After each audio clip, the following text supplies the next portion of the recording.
বন্ধুরা, কড়াইশুঁটির কচুরি তো আমরা সবাই খেয়ে থাকি, কিন্তু কড়াইশুঁটির বড়াটা যে এতই স্বাদ, না খেলে অজানাই থেকে যেত। বন্ধুরা, আজ আমি কড়াইশুঁটির বড়াটা বানাবো। প্রথম থেকে শেষ পর্যন্ত ভিডিওটা দেখতে থাকুন, আশা করি সবার ভালো লাগবে। কড়াইশুঁটিগুলো আমি ছাড়িয়ে নিয়েছি, এবার ভালো করে ধুয়ে নেব।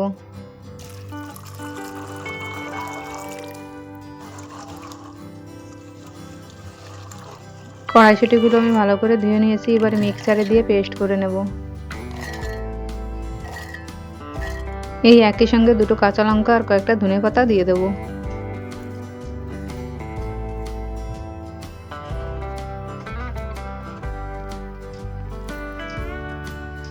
কড়াইশুঁটির পরোটা বানানোর জন্য এখানে আমি 400 গ্রামের মতো ময়দা নিয়ে নিয়েছি। স্বাদ মতো লবণ, 1 চামচ চিনি আর 1 চামচ কালো জিরে দিয়ে দেবো। একটু সাদা তেল দিয়ে ময়দার সাথে সবকিছু ভালো করে মিশিয়ে নেব।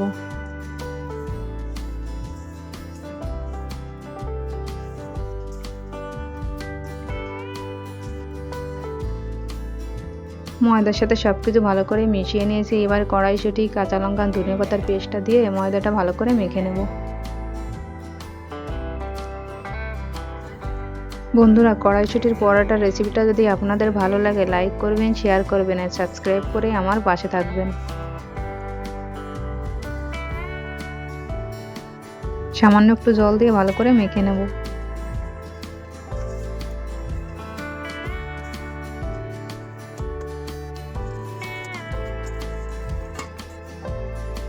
ময়দা ভালো করে মেখে নিয়েছি, এবার 5 মিনিটের জন্য ঢেকে রাখবো।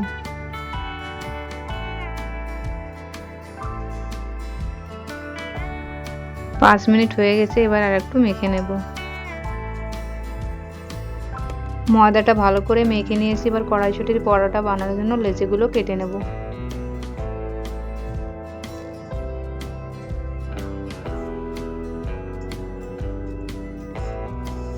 সব লেচিগুলো আমি কেটে নিয়েছি। একটা লেচি নিয়ে এবার ময়দা দিয়ে পরোটা বেলে নেব। বন্ধুরা, আপনারা যারা আমার পালং শাকের পরোটা রেসিপি আর মেথি শাকের পরোটা রেসিপি দেখেননি, ডেসক্রিপশনে লিঙ্ক দেওয়া রইল, ওখান থেকে দেখে নিতে পারেন।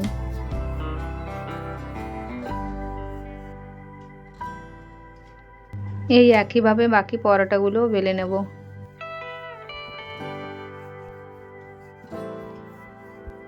বন্ধুরা, এইভাবে কড়াইশুঁটির পরোটা একবার বাড়িতে বানিয়ে খেয়ে দেখুন, একবার খেলে বারবার খেতে ইচ্ছা করবে। বন্ধুরা, কড়াইশুঁটির পরোটার রেসিপি আপনাদের কেমন লাগলো কমেন্ট করে অবশ্যই জানাবেন।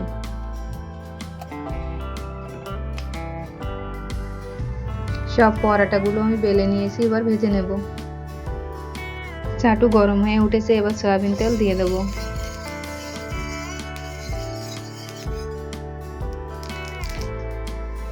এবার পরোটা দিয়ে দেবো।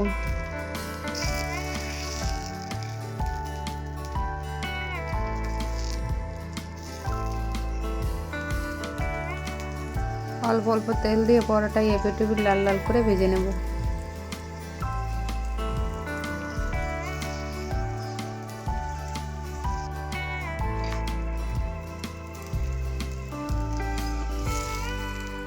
পরোটা ভালো করে লাল লাল করে ভেজে নিয়েছি, এবার নামিয়ে নেব।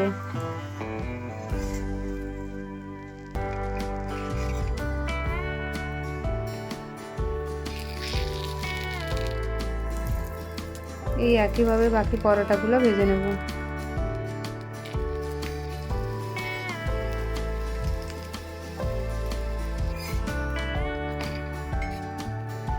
বন্ধুরা, শীতের সময় এইরকম গরম গরম কড়াইশুঁটির পরোটা খেতে কিন্তু দারুণ লাগে।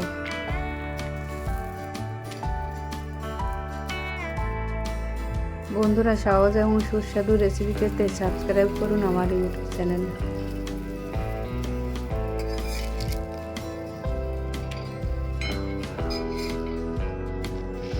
আশা করি কড়াইশুঁটির পরোটা রেসিপি আপনাদের ভালো লেগেছে।